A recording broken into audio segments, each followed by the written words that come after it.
नमस्कार, मैं दक्षा सिंह। दक्षा क्लासेस के ऑनलाइन प्लेटफॉर्म पे आपका स्वागत है। तो जैसा कि आप जानते हैं कि हम भारत का भूगोल पढ़ा रहे हैं और भारत के भूगोल में हम भारत का कुछ मैटर डिस्कस कर चुके हैं। तो जो मैटर डिस्कस कर चुके हैं, जो मैटर हम आपको पढ़ा चुके हैं, उसी मैटर से हम क्वेश्चनायर लेके आए हैं, या फिर आप ये मान के चलिए कि उसको हम एक नज़र में दोबारा दोहरा रहे हैं। ठीक है, ऐसा होता है, कुछ चीजें ऐसी हैं जिनको एक लाइन में ही बताना है, तो उनको किसी चैप्टर में तो हम बता नहीं पाए हैं, तो जो एक लाइन में बताना है वो भी आपका यहाँ क्लियर हो जाएगा। और एक चीज, ये जो आज हम क्वेश्चन या क्वेश्चनायर टाइप का वन लाइनर लेके आए हैं, इस वन लाइनर से हर एग्जाम में आपके 2-4 क्वेश्चन तो पक्का मिल जाते हैं। ठीक है, तो इसको अच्छे से याद कर लीजिएगा और अच्छे से समझ लीजिएगा। तो जैसा कि आपको पता है, भारत की भौतिक स्थिति, अव्यस्थिति और विस्तार बता चुके थे। तो भारत की भौतिक स्थिति विस्तार को लेके ही कुछ कुछ क्वेश्चन है, और इसके अलावा कुछ क्वेश्चन इसमें भारत की सीमाओं को लेकर हैं, और इसके अलावा कुछ क्वेश्चन ऐसे हैं जो भारत का बेस है, जिनसे हमारी वैश्विक स्तर पर पहचान होती है। पूरा विश्व हमें हमारी इन चीजों से जानता है। जैसे तिरंगा, तिरंगा देखा मतलब भारत है ये। हाँ, तो ऐसे ही कई चीजें हैं। शुरू करते हैं, भारत एक नजर में देख लेते हैं। तो भैया पहला, तो सबसे जो पहला हमने लिख रखा है, वो हमने ऊपर लिख रखा है भारत एक नजर, मतलब एक नजर में हम भारत को देख लेते हैं आज। तो देश भैया आपका भारत। भारत राजा भरत के नाम पर इसका नामकरण हुआ था। काफी प्रतापी शासक थे ये, राजा दुष्यंत और शकुंतला के पुत्र थे, काफी प्रतापी शासक थे। इन्हीं के नाम पर भारत का नाम, भरत के नाम पर भारतवर्ष पड़ा। ठीक है, इसके अलावा बेटा भारत को आदिकाल से अनेकों नामों से जाना जाता था। जैसे सबसे पहले इसे भैया आर्यावर्त कहते थे। यहाँ आर्य रहते थे, आर्यों ने इसे आर्यावर्त कहा। आर्यों का वर्त, आर्यों का रहने का स्थान, अर्थात आर्यावर्त। आर्यावर्त के बाद बेटा ये जम्बू द्वीप बना। जब ये जम्बू द्वीप बना, उसके बाद इस पर कई देशज विदेशज लोग आए, तो भैया ये जम्बू द्वीप के बाद भैया फिर इसे एक छत्र शासक मिला, भारतवर्ष के नाम से इसे जाना गया। सबसे पहले आपका आर्यावर्त था। आर्यावर्त के बाद जब आप आगे बढ़ते हैं, तब आपको ये जम्बू द्वीप मिलता है। अगर रामायण देखा है तो उसमें जो निवास था, वो जम्बू द्वीप का वर्णन आपको कई जगह पर मिलता है। तो उस टाइम भैया भारत को जम्बू द्वीप कहा जा रहा था। इसके बाद भैया ये भारतवर्ष बना। भारतवर्ष बना, भारतवर्ष बना भैया ये जब भारत में सनातन धर्म था, भारतवर्ष बना। उसके बाद भैया ये हिंदुस्तान बना। जब भारत में विदेशियों का आगमन हुआ, तो चूंकि वो सिंधु नदी को पार कर आए थे और सिंधु प्रोनाउंसिएशन वो कर नहीं पाते थे, तो वो हिंदू कहते थे, थोड़ी इनको प्रोनाउंसिएशन में दिक्कत होती थी। तब भारत आपका हिंदुस्तान बना। हिंदुस्तान के बाद भैया जब और आपके यूरोपीय आए, तो इन्होंने इसे इंडिया कहा। इंडस, सिंधु को वो इंडस कहते थे और यहाँ रहने वालों को इंडिया कहते थे। ठीक है, तो इसके कई नाम हैं। तो सबसे पहला नाम भैया इसका आर्यावर्त, जम्बू द्वीप, जम्बू द्वीप के बाद ये बना आपका भारतवर्ष, भारतवर्ष के बाद ये बना आपका हिंदुस्तान, और हिंदुस्तान के बाद बना ये आपका इंडिया। राजधानी भैया नई दिल्ली। राजधानी के आगे हमने दो चीजें और लिख रखी हैं। वर्तमान में भैया राज्य है 28 और केंद्र शासित प्रदेश हैं आपके पास 8। तो 8 राज्य और 28, 8 केंद्र शासित प्रदेश और 28 राज्य। इसके अलावा बेटा भौगोलिक स्थिति। तो भौगोलिक स्थिति जैसा कि आपको पता है, ये हमारी अगर पृथ्वी है, इसको हम इस हिसाब से और इस हिसाब से बांट लें तो ये है भारत। तो ये भैया उत्तर, ये दक्षिण, ये पूर्व, ये पश्चिम। तो भारत उत्तर पूर्वी गोलार्ध में स्थित है। तो भारत की जो अवस्थिति है, भारत की स्थिति है, वो भैया उत्तर पूर्वी गोलार्ध में है।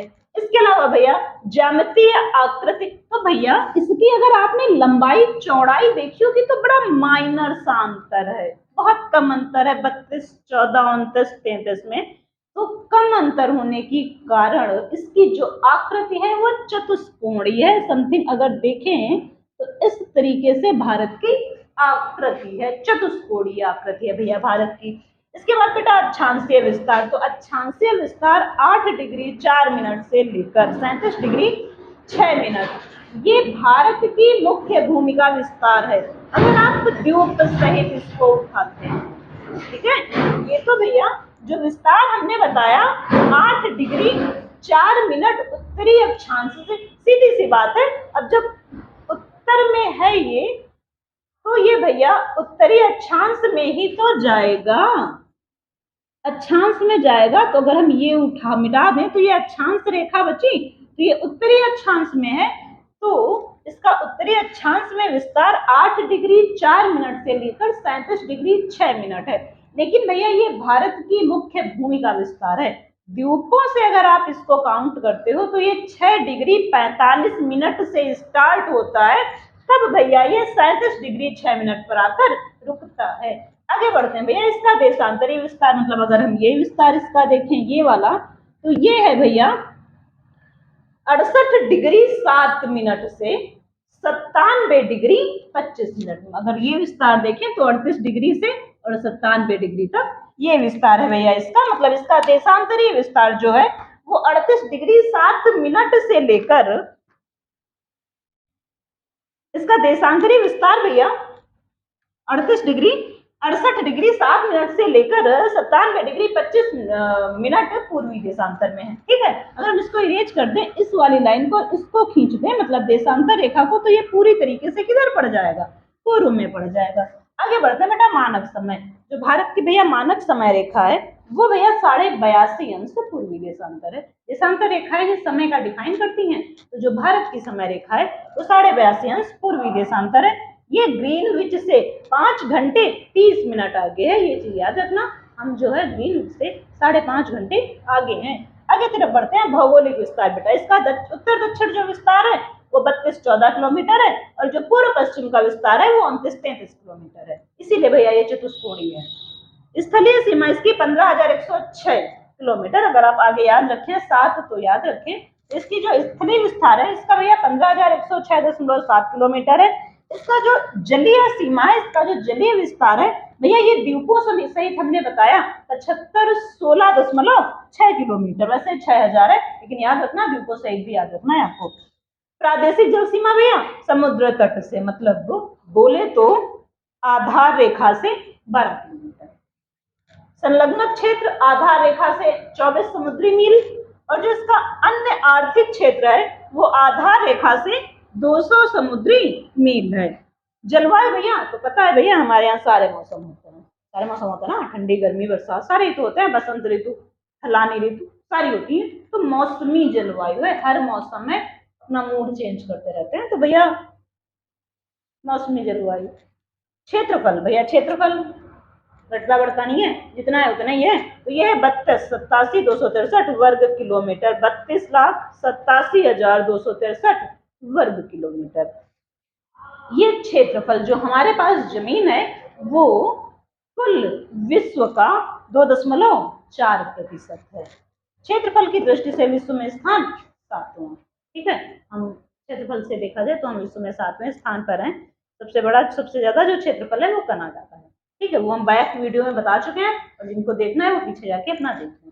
कर्क रेखा पर भैया, उसके बाद भैया हमने कुछ चीजें लिख दी हैं, इसलिए ये हमने लिख दी हैं क्योंकि इनको किसी विशेष रूप में नहीं बता सकते, इनको ऐसे ही बताएंगे जैसे ये हैं। ये आपकी जनगणना है, ये आपको एज इट इज ही याद करनी है। तो इसको याद करने के लिए भैया कुछ नहीं हो सकता, आपको खुद याद करना है। तो भैया जो भारत का पर्वतीय क्षेत्र है वो 10.7% है, पहाड़ी क्षेत्र 18.6%, पठारी क्षेत्र 27.7% और मैदानी क्षेत्र 43%। ठीक है, जोड़ेंगे आपको 100% हो जाएगा, पूरा भारत बता दिया हमने।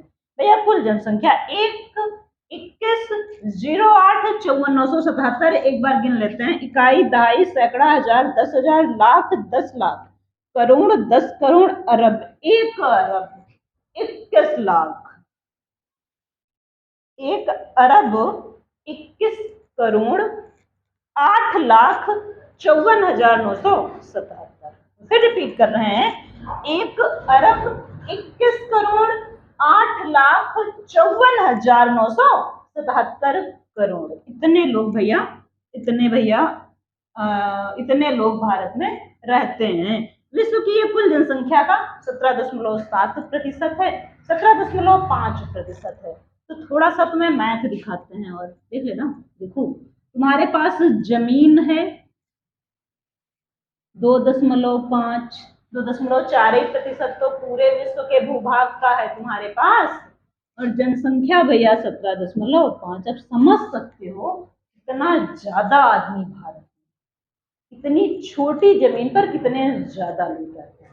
ठीक है, आगे बढ़ते हैं भैया। पुरुष जनसंख्या 62, 32, 70, 258, महिला जनसंख्या 58, 74, 84, 719। ये आराम से अपना डाटा जो है आप लोग लिख लीजिएगा। ग्रामीण जनसंख्या 83.37 करोड़, मतलब कुल जनसंख्या का लगभग 70%, 68.8% गांव में निवास करती है। और एक चीज भैया 2011 की जनगणना बता रहे हैं, ठीक है, 2021 की जब आई नहीं तो हो ही नहीं सकती। शहरी जनसंख्या भैया 37.71 करोड़, मतलब 31.16% लोग शहरों में रहते हैं और 68.8% लोग गांव में रहते हैं।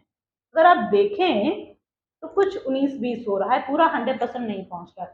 तो भैया कुछ लोग होते हैं जिनको हम लोग खाना बदोश कहते हैं, प्लस माइनस में रहते हैं, कहीं गांव में कभी शहर में, तो उनकी वजह से ये थोड़ा सा डिसबैलेंस है। ठीक है, आगे बढ़ते हैं। तो दशकीय जनसंख्या वृद्धि जो है वो भारत की 17.64% है, मतलब हर साल 17 लोग, 100 पे 17 लोग बढ़ जाते हैं। लिंगानुपात भैया 943 प्रति 1000 पुरुष। शिशु लिंगानुपात 918 प्रति 1000 पुरुष। मतलब हमें लग रहा था लड़कियां बड़ी हैं, लेकिन यार ये लोग तो कह रहे हैं घटी हैं। अब 2021 में आए तब पता चले क्या हाल है। जनसंख्या घनत्व भैया 382 प्रति वर्ग किलोमीटर, मतलब प्रति वर्ग किलोमीटर में लगभग 382 लोग रहते हैं। 382 से ज्यादा ही है, लगभग में रहता है वो। कुल साक्षरता भैया 74.04%, टोटल साक्षरता, उसमें पुरुष साक्षरता 82.14% और महिला साक्षरता 65.46%। अब भैया देख लेते हैं जो हर किसी को आते हैं, ये वाला लाइनर हर किसी को आता है, कोई नहीं छूटा इससे।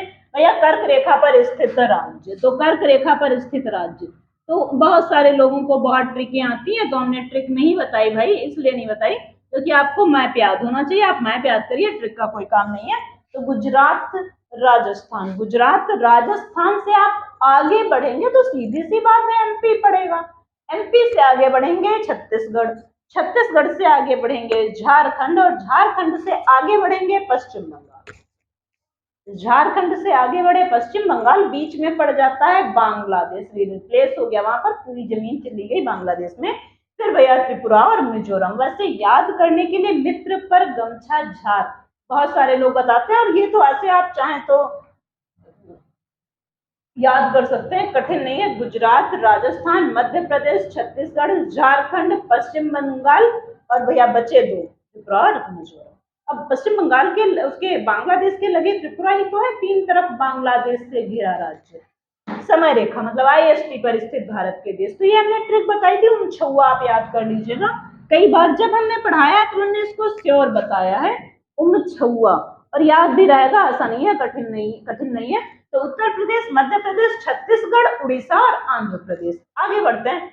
अंतरराष्ट्रीय सीमा से जुड़े राज्य और केंद्र शासित प्रदेश, तो भैया 18 राज्य और केंद्र शासित प्रदेश अंतरराष्ट्रीय सीमा साझा करते हैं। ठीक है, ये भी आप बैक वीडियो में जाएंगे वहां आपको मिल जाएगा। तेल शोधनशाला, वर्तमान में भारत में 23 तेल शोधनशालाएं। भैया ये डाटा हम आपको वही लगभग जून 2022 तक का दे रहे हैं। ठीक है, उसके बाद राष्ट्रीय राजमार्ग, ये भैया 948 है, और ये आपको हमने डेट लिख दी है, ये 31 दिसंबर 2021 तक थे। उसके बाद कुछ प्लस हुए, कुछ माइनस हुए, क्लियर नहीं हुआ तो हम उसके आगे नहीं बढ़े हैं। बड़े बंदरगाह भैया 13 है। राष्ट्रीय पशु आपका बाघ है, रॉयल बंगाल टाइगर की कैटेगरी का होता है, और है भैया बाघ ये। राष्ट्रीय विरासत पशु आपका हाथी है। तो गज कहते हैं, गजराज, ठीक है, गजराज कहते हैं। राष्ट्रीय पक्षी आपका मोर है, पता है आपको, हर कोई जानता है उसको।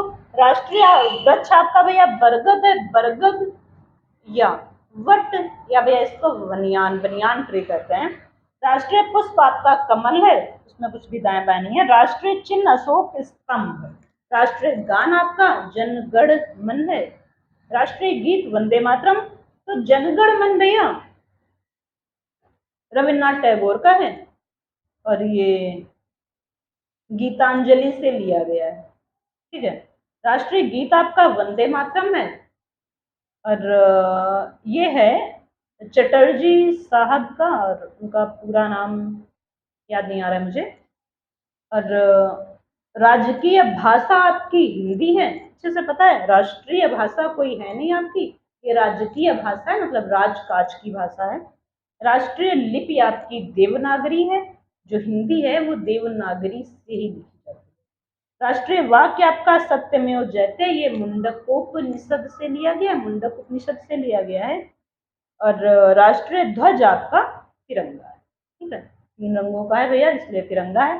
राष्ट्रीय नदी आपकी गंगा है, इसको रिसेंटली मान्यता दी गई है। और राष्ट्रीय जलीय जीव गंगा डॉल्फिन है, गंगा डॉल्फिन आपका राष्ट्रीय जलीय जीव कहा जाता है, ठीक है। तो जितना हमने पढ़ाया था उतना हमने आपको बता दिया, और कुछ चीजें इसमें बहुत ज्यादा इंपॉर्टेंट है, जैसे भैया ये वाली, ये चीजें भैया आप अच्छे से याद कर लेना, और ये चीजें लगभग हर किसी को आ रही होती है, पहले से आ रही होती हैं। और राष्ट्रीय गान, राष्ट्रीय गीत आपका हो सकता है पूछ ले, लेकिन आपको याद होना चाहिए। आपका ये एरिया बहुत अच्छा है, इसको भी बहुत अच्छे से याद कर लीजिएगा। ये तो श्योर पूछते हैं कि ऐसा कौन सा राज्य है जो कर्क रेखा पर स्थित नहीं है। स्थित है तो नहीं पूछते हैं, स्थित नहीं है वो पूछते हैं। तो जो इन सबसे 8 से अलग होगा वही स्थित नहीं होगा। और आपका जो IST है, इस पर स्थित राज्य भी पूछता है, वो भी आप याद कर लीजिएगा। जिनको नहीं आ रहा है वो याद करना, अदरवाइज हमने जो पहले पढ़ाया हुआ है उनको हो सकता है याद हो गया हो। इसके अलावा भैया ये आपको बहुत अच्छे से याद है, ये हम बहुत बहुत 14 बार बता चुके हैं, मुझे लगता है कई बार हम बता चुके हैं ये। तो आज के लिए इस वीडियो में इतना ही, अब मिलते हैं नेक्स्ट वीडियो में, कल ही मिलेगी आपको नेक्स्ट वीडियो में, क्योंकि गैपिंग इस बार हमसे थोड़ी सी ज़्यादा हो गई है।